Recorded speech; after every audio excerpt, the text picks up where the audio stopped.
Good evening everyone.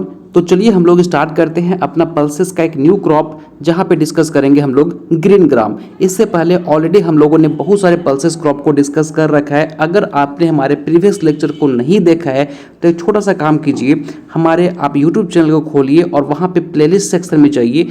Playlist section में जाओगे तो वहाँ पे पल्सेस करके एक प्लेलिस्ट बना होगा, उसको आप ओपन करेंगे तो वहाँ पे सारे पल्सेस जो मैंने पढ़ाया है वो ऑलरेडी वहाँ पे अवेलेबल है, आप जाके उसको पढ़ सकते हैं। अगर आपको नोट्स चाहिए तो नोट्स के लिए आप छोटा सा काम करेंगे, हमारे डिस्क्रिप्शन बॉक्स में आपको टेलीग्राम ग्रुप का लिंक दिखाई पड़ रहा होगा, उस पर आप क्लिक करेंगे तो सीधा आप हमारे टेलीग्राम ग्रुप पे जाओगे, वहाँ पे उसे ज्वाइन कर लेना।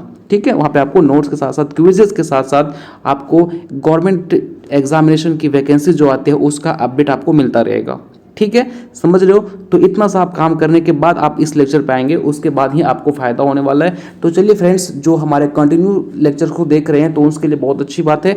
और स्टार्ट कर रहे हैं हम लोग अपने सेशन को, जहां पे डिस्कस करने वाले हैं आज ग्रीन ग्राम को। ठीक है, देखिए इसके हम लोग सारे प्रोडक्शन टेक्नोलॉजी के बारे में सारे चीज़ें डिस्कस करेंगे। ठीक है ना। सबसे पहले अगर हम थ्योरी पोर्शन पे आएंगे, सबसे पहले तो मैं आपको दिखाता हूँ कि ये ग्रीन ग्राम क्रॉप दिखाई कैसे पड़ता है। ऐसा नहीं होना चाहिए, केवल आप थ्योरी पे ही डिपेंड मत रहिए, क्योंकि आप फार्मर्स को समझाने वाले हैं आफ्टर आप जब ऑफिसर बनेंगे। ठीक है, तो इसलिए सबसे पहले आपको क्रॉप आइडेंटिफाई करना आना चाहिए, है ना। तो देखिए ये जो आपको फोटो पे दिखाई पड़ रहा है ना, ये ग्रीन ग्राम का क्रॉप है। आप जब फील्ड में जाओगे तो जब आपको इस टाइप का फ्रूट्स दिखाई पड़े, इस टाइप का क्रॉप दिखाई पड़े, तो आप समझ जाना कि ये किसका है, ग्रीन ग्राम का क्रॉप है। ठीक है, समझ रहे हो? चलिए इसका और कुछ फोटोग्राफ्स को देखते हैं। देखिए इनके सीड्स आपको इस टाइप का दिखाई पड़ेंगे, है ना। देखिए ये क्या है, ग्रीन ग्राम के सीड्स हैं जो कि आप देख पा रहे हो। ठीक है, और ये इसका क्या है, फ्लावर है, और ये इनके क्या है, फ्रूट्स है जो कि साइड से दो निकला हुआ है ना। तो सबसे पहले आप किसी भी क्रॉप्स को पढ़िए ना फ्रेंड्स, तो उसके फोटोग्राफ्स को देखिए कि वो दिखाई कैसा पड़ता है, उसके बाद ही आप जाके उसको थ्योरी पोर्शन पे आइए। क्योंकि आप थ्योरी पढ़ लेंगे बट ग्रीन ग्राम होता कैसा है आपको पता ही नहीं है, तो फिर पढ़ने का कोई फायदा ही नहीं है ना। तो इसलिए मैं आपको सबसे पहले फोटोग्राफ दिखाता हूँ, फिर हम आपके थ्योरी पोर्शन पे आते हैं। नो फ्रेंड्स, सबसे पहले देखिए इनका बॉटनिकल नेम क्या होता है, विग्ना रेडियाटा। ठीक है, आप मेरे साथ याद करते चलेंगे, बाद के लिए कुछ नहीं कि यार इसको बाद में पढ़ लेंगे, ही कर लेंगे, वो बाद में ही रहता है, इसलिए मेरे साथ आप रिपीट करते चलिए। तो ग्रीन ग्राम का बॉटनिकल नेम क्या होता है, विग्ना रेडियाटा। कौन से फैमिली से बिलोंग करता है ये, फेबियसी या फिर लेग्यूमिनेसी। लेग्यूमिनेसी का दूसरा नाम क्या है, फेबियसी, और फेबियसी का दूसरा नाम क्या है, लेग्यूमिनेसी। ठीक है, ओरिजिन क्या है इसका, इंडिया। इसको हम लोग मूंग के नाम से भी जानते हैं, मूंग बीन बोलते हैं। ठीक है, आप मार्केट जाओगे, मार्केट जाके आप बोलोगे कि भाई ग्रीन ग्राम का मेरे को पल्स देना या फिर ग्रीन ग्राम का दाल देना, तो वो समझ नहीं पाएगा। आप उसको मूंग बोलेंगे तो वो इजली समझ जाएगा। क्यों? क्योंकि वो उसका मूंग ही वो सुनता आया है। ठीक है, हम क्योंकि एग्रीकल्चर के स्टूडेंट्स हैं तो हमको पता है कि इसको ग्रीन ग्राम बोलते हैं, बट वो आपके दुकानदार को नहीं पता होगा ना, तो उसको आप मूंग बोलेंगे तो वो समझ जाएगा, अच्छा ये मूंग का दाल मांग रहा है। ठीक है, आपने कई बार खरीदा भी होगा मूंग की दाल, है ना। तो वही याद रखना कि ग्रीन ग्राम को क्या बोलते हैं, मूंग बीन बोलते हैं। ऑल्सो नोन एज, आपके लिए मूंग इंपॉर्टेंट नहीं है, मूंग जो है वो दुकानदार के लिए इंपॉर्टेंट है ना। आप दुकान में जाओगे तो जाकर आप बोलना मूंग की दाल दीजिए मेरे को, है ना कि ग्रीन ग्राम को बोलिएगा आप, है ना। तो बट आपके काम का जो है, जहां से आपके एग्जामिनेशन में क्वेश्चन पूछा जाता है, golden crop of India is known as, तो याद रखिएगा इंडिया का गोल्डन क्रॉप कौन सा है, आपका ग्रीन ग्राम। बट अगर वर्ल्ड की बात करें, वर्ल्ड में आपका गोल्डन क्रॉप कौन है, तो आ जाएगा सोयाबीन।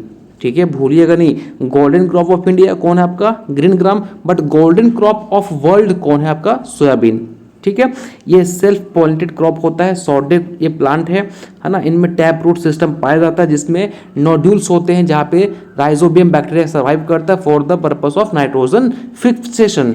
ठीक है, समझ लो। इनका इन्फ्लोरेसेंस की बात करें तो एक्सिलरी रेसिम इनका इन्फ्लोरेसेंस होता है। सॉइल एंड क्लाइमेट की बात करें तो इनको वार्म क्लाइमेट चाहिए। इनका टेम्परेचर की बात करें तो 28 to 35 डिग्री सेल्सियस के आसपास इनको तापमान चाहिए। रेनफॉल की बात करें तो 25 to 30 सेंटीमीटर की इनको रेनफॉल चाहिए, है ना, समझ रहे हो। और इनको हम हर एक सीजन में कल्टीवेट कर सकते हैं, हर एक सीजन में कल्टीवेट करते हैं, चाहे वो आपका खरीफ हो, चाहे वो रबी हो, चाहे वो जायद हो। लेकिन जो नॉर्थ इंडिया वाले लोग हैं, ठीक है, ये लोग क्या करते हैं, खरीफ में और समर में इसको कल्टीवेट करते हैं। ठीक है, सैंडी लोम सॉइल जो होता है वो सबसे बेस्ट माना जाता है ग्रीन ग्राम के कल्टीवेशन के लिए। ठीक है। इनका हम जब इनको सोइंग करने जाएंगे तो इसको आपको लैंड प्रिपेयर करना पड़ेगा। तो लैंड प्रिपेयर करने के लिए हमको एक सेलो प्लॉइंग करना पड़ेगा और 2 हमको हैरो चलाना पड़ेगा, ठीक है। फिर इसको हम जब सोइंग करने के 15 डेज पहले हमको क्या करना पड़ेगा, आपको उसमें FYM डाल सकते हो, मेन्यू डाल सकते हो, कंपोज डाल सकते हो 3 to 4 टन पर हेक्टेयर। सोइंग का जो टाइमिंग होता है वो mid June to first week of July होता है। और सोइंग करने के लिए आप सीड यूज़ कर सकते हो, ब्रॉडकास्टिंग के माध्यम से भी आप कर सकते हो। इनका जो सीड रेट होता है, देखिए किसी भी आप इंटरव्यू वगैरह में जाओगे तो सबसे पहले आप 2 चीज़ याद रखना, एक उनका बॉटेनिकल नेम और दूसरा आप याद रखेंगे उसका सीड रेट, क्योंकि सीड रेट बहुत ही आप किसी भी जगह पर जाओगे तो सीड रेट पूछ ही लेता है भाई ग्रीन ग्राम का सीड रेट क्या है। तो आप याद रखिएगा 12 से 15 केजी पर हेक्टेयर इसका सीड रेट होता है। सीड ट्रीटमेंट करने के लिए हम लोग राइजोबियम कल्चर का यूज़ करेंगे। स्पेसिंग जो है वो 30 into 10 सेंटीमीटर करेगा, प्लांट टू प्लांट 30 सेंटीमीटर और रोड रो का 10 सेंटीमीटर, ठीक है। और अगर हम बात करें फर्टिलाइजर मैनेजमेंट की तो NPK यहाँ पे 20-40-20 की रेशियो में आएगा, मतलब 20% नाइट्रोजन, 40% फॉस्फोरस और 20% आपका पोटास। वीड मैनेजमेंट की बात करें तो आपको एक इंटर कल्टिवेशन करने की ज़रूरत है, मतलब है ना, कब करोगे आप 20 to 25 डेज, ये इनफ है ना। आप अगर ज़्यादा हो रहा है तो आप प्री इमरजेंसी हार्बिसाइड यूज़ कर सकते हो, जिससे कि एलाक्लोर आप यूज़ कर सकते हैं, ठीक है।